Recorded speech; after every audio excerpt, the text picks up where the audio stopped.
माया माया भनेको शब्द मात्र होइन। माया भनेको मनको गहिराइमा बस्ने अनुभूति हो। माया भनेको आँखाले नदेखे पनि हृदयले सधैँ महसुस गर्ने शक्ति माया हो। माया भनेको हात समाएर हिँड्नु मात्र होइन, आधी उरी आउँदा पनि नछुट्टिने साथ माया हो। टाढा भए पनि नछुट्टिने सम्बन्ध माया हो। चुपचाप सुहाएर सम्झिँदा आउने एउटा मिठो आवाज माया हो। माया भनेको स्वार्थ होइन।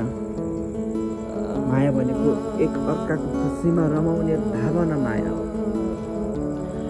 आफू रहेर पनि उसलाई हँसाउन खोज्ने त्यो निस्वार्थ चाहना माया हो। माया भनेको